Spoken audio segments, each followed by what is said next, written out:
Здравейте! В днешния 24-ти ден от Маратона на благодарността ще влизаме в ролята на вълшебни феи и днешния ден се нарича Вълшебната пръчица. Всички като деца най-вероятно сме имали моменти, в които ни се искало да можем да правим чудеса и да имаме една вълшебна пръчка, която да размахаме. Даже и като големи има моменти, в които си казваме, аз да не съм фея с вълшебна пръчка, но днес всъщност ще направим точно това. И днешното упражнение ще е насочено към хора, на които ние самите искаме да помогнем. И най-прекия начин да можем да помогнем на някого, който е изпаднал в трудна ситуация, или има финансови затруднения, или затруднения с здравето, или нещо друго, най-прекия начин не е да го съжаляваме, че е в тази ситуация, а когато използваме силата на благодарността, защото енергията потича на там, на където е насочено нашето внимание. Когато искаме да помогнем на един човек, най-ценното нещо, което може да направим е да насочим своята енергия на благодарност към другия човек.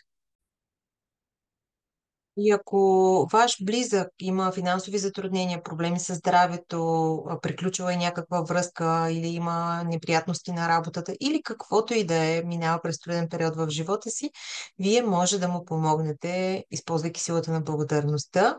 И в така какво се състои днешното упражнение, всъщност, за да използвате вълшебната пръчица, например за здравето, представете си, че човек, който обичате и знаете, че има здравословен проблем, представете си, че той вече е напълно здрав. Може да засилите това усещане, като си представите, че човека ви се обажда и ви каза прекрасната новина, как здравето му е напълно възстановено и всъщност се изпълнете с колкото се може повече благодарност за тази прекрасна новина и за това колко вие се радвате, че човекът вече е здрав.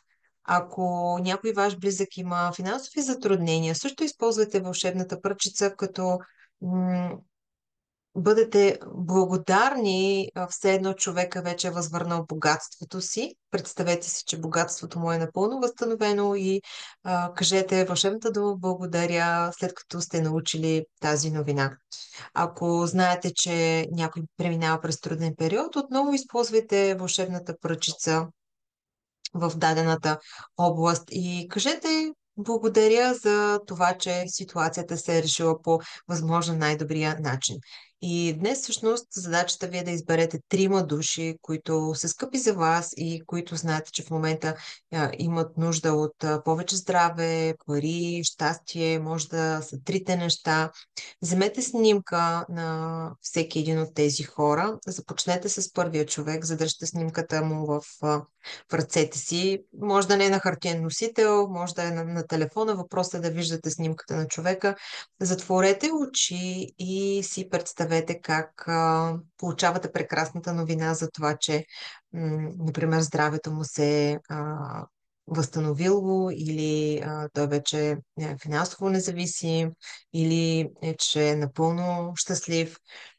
Отворете очи и все още с снимката в ръка пред вас. Кажете вълшебната дума благодаря за здравето, щастието, богатството или изхода от някаква ситуация на този човек. Когато приключите с първия човек, преминавате към втория и така минавате и през тримата. Може да направите това упражнение, ако не може да сте физически в офис на едно място, може да го правите докато се движите по улицата, докато си изпълнявате задачите, но важно е мислено да изпитвате благодарност за това, че някой ваш близък е решил свой проблем или ситуация и вие наистина да изпитвате искрена благодарност за неговото здраве, за неговото богатство и за неговото щастие. А пък най-прекрасното на всичко това е, че когато изпитвате благодарност за щастието, богатството и здравето на друг човек, това ще се върне и към вас, защото така работят законите на Вселената. Това е силата на бумеранга. Каквото изпратим отвън, това се връща и към нас, така че изпращайте само хубави мисли и благодарност към всички около вас. Заедно с това, разбира се, правим списък с 10 неща, за които сме благодарни и след всяко едно от тях описваме защо сме благодарни, изчитаме ги едно по едно и произнасяме вълшебната дума благодаря 3 пъти. И вечерта, преди да си легнем, разбира се, отново взимаме вълшебното камъче в ръце и казваме благодаря за най-прекрасното нещо, което ни се е случило днес. Аз ви пожелавам наистина да ви се случват само прекрасни неща и просто благодарете за всичко около вас. Има милиарди неща, за които ние да сме благодарни всеки Божи ден. Благодаря ви, че сме заедно в това вълшебство и в този маратон. Прекрасен ден от мен и до утре!